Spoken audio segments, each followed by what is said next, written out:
The Watson Weekly podcast is sponsored by Miracle. Because traditional e commerce is just code for not growing, it's time to do better than the status quo. Join over 450 retailers who are scaling 6 times faster with AI, automation, and a platform built for what's next. Marketplace, dropship, and retail media at enterprise grade scale. It's time to accelerate with Miracle. It's June 16th, 2025, and this is the Watson Weekly, your essential e-commerce digest. Today on our show, Palantir partners with Bolt Checkout. Amazon releases AI video generation tools. Sezzle sues Shopify for anti-competitive practices. Walmart releases new AI tools.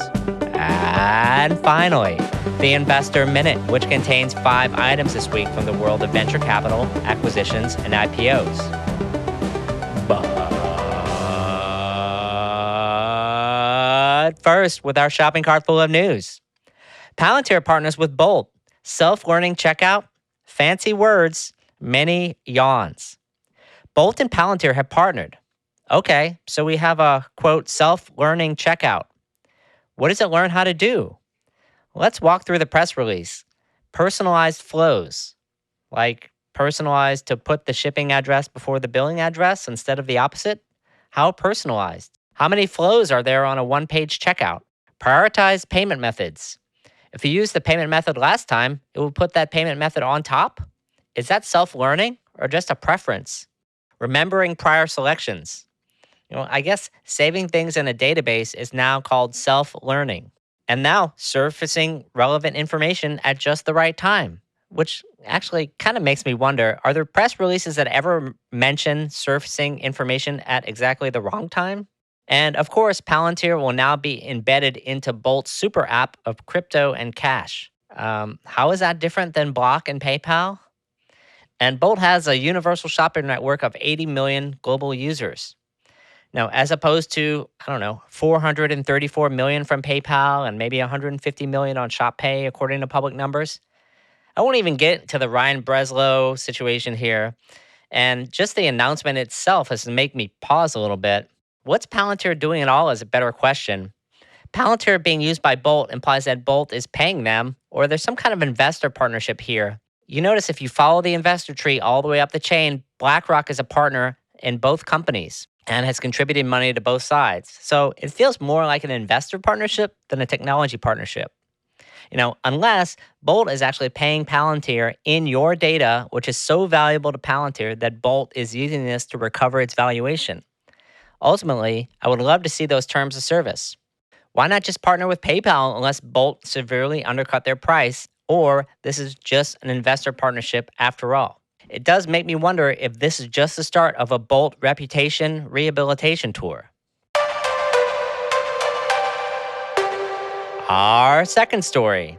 Amazon releases AI image generation tools. Add your product ID and get 6 AI-generated videos. That's what Amazon has been developing for sellers recently, according to website Marketing Dive. These tools were previously in testing, but now they have been provided to all U.S. advertisers. It wasn't really that long ago when brands paid good money for SKU building services, which included imagery and videos. Now the value of such services has completely gone to zero.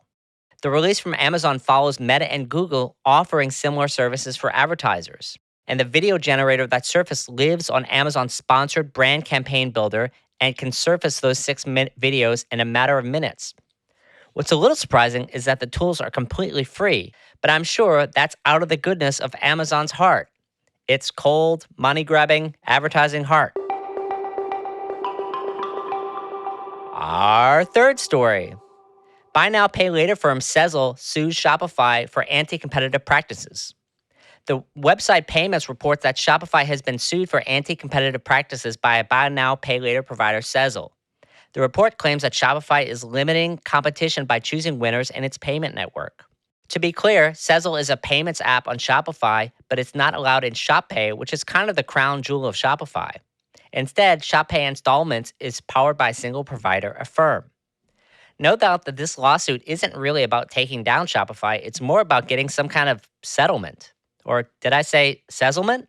Imagine a world where you can choose your own buy now, pay later provider within ShopPay rather than being limited by Shopify's options, and you have some idea of the settlement that Shopify is after. I suspect many payment providers, Adyen and PayPal chief among them, might be watching this lawsuit very closely. And our last story, Walmart releases new AI tools. If you don't know who Sparky and Wally are, you might benefit from both of them soon if you're a Walmart customer. Meet your new AI buddies. Wally, which was released earlier this year to store associates, not ironically from the movie Wall-E, which kind of parodies Walmart, that helps Walmart merchants stock stores with the best products. Sparky, another AI tool, sounds similar to Rufus on Amazon, who summarizes reviews and answers your product questions.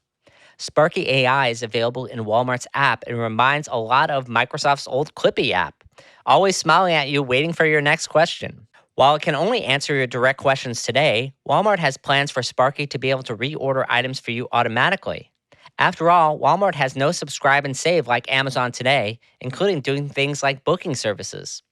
Is it possible that Walmart has a more expansive AI vision than even Amazon? That will definitely make for an interesting competition as it goes forward.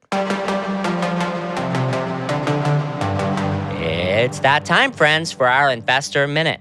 We have 5 items on the menu today.